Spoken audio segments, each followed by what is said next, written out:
I showed Steph a video about the dark energy spectroscopic instrument result, indicating that our model of dark energy may be wrong.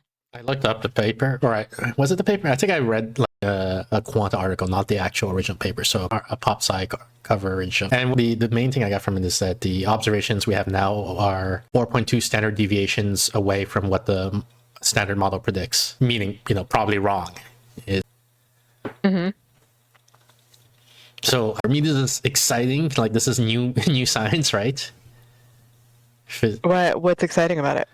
That I thought you would empathize, so I'm like taking it back here. So I thought physicists or scientists, maybe generally, are always excited when the standard model is there's hints that it's wrong. It means we're about to come to a new understanding, a paradigm shift. Right? Okay. Like how well we're about to get accepted was dark energy? I mean, all my life it was accepted. I think. I think it was like. It became the accepted explanation around the 1980s, maybe, and hasn't been, to my knowledge, hasn't really been questioned until like last year when Deci first started seeing strangeness. But they were like, it's only 2 or 3 standard deviations. The thing is, like, the other hard thing with cosmology is you only get one universe, right? So you only get n equals 1 observation. So, it's true. I only get one universe. So you get 2 or 3 standard deviations off from what the model predicts. You're like, well, it could be, right? Maybe, Right. But then now they say, well, we did more observations. Now we're at 4.2 standard deviations off. And now it's like, okay, we maybe the model is wrong then. Maybe we have to come up with something new. So that's where the excitement is coming, I guess. I don't know a lot about physics. So to me, dark energy sounds fake. And then it's like, oh, we found out that dark energy was fake. And I'm like, yeah, that's like, yeah, I could have told you that. Yeah, it's like my mom, right? When she's listening to the science. Yeah. Why don't you just do the opposite of what you taught earlier? Yeah. I'm like, oh, doesn't seem that exciting. Yeah. I mean, it's not... I don't have I'm not as much a cosmologist as I am a physicist, and I'm not even really a physicist, but my understanding, like, it's like everybody accepts Big Bang happened, right? Except that right now I'm questioning that also because of the we talked about a long time ago, epicuriotic or something. I forget how to pronounce it. I mentioned that this alternative theory, which I found very interesting and very compelling. I read a book on it, and his arguments were persuasive to me. And so my problem is that it seems to be an underdog theory, right? Like not too many other people know about it, even cosmologists. So I talk to other cosmologists and I say, what do you think about this? And they're like, yeah, I don't really know much about it. So I can't hear the counter arguments, right? I can't see like, why is this guy wrong? Why don't we accept this theory? Yeah.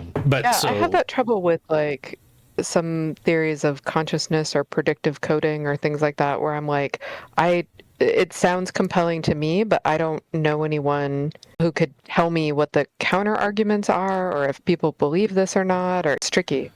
You're not steeped in the discipline. My impression is the dark energy thing, at least in the cosmologist community, is about as accepted as Big Bang. So gotcha. So okay. pretty so well this is accepted. A big deal. Yeah. Okay.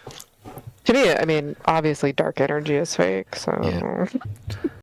It sounded like one of those things that they made up, like ether or whatever, to try and solve a gap in... Sure.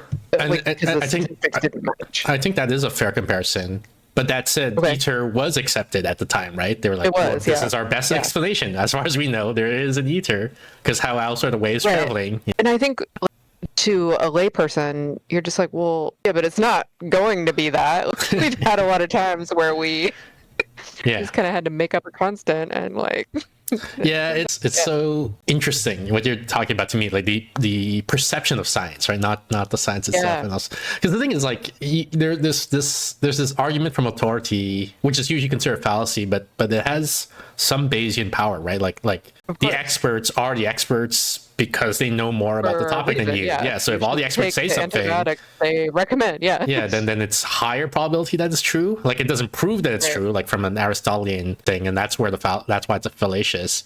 But from a Bayesian thing, it's good evidence, right? Like, So you say, oh, sounds like Aether to me, and they were wrong about Aether, and then like, sure, that's one argument. The other argument though is you have all these experts, and they're trying to figure it out, and this is the best they got. I was just ahead of my time. If only the physicists, would consult with the neuropsychology community more often. We had more fruitful collaborations, and so much better collaborations. Because isn't the stereotype the physicist who comes into psychology says, "Oh, this is easy. I can solve it with 2 or 3 equations." And why do you have a whole field for this? We could have done that for them. Yeah.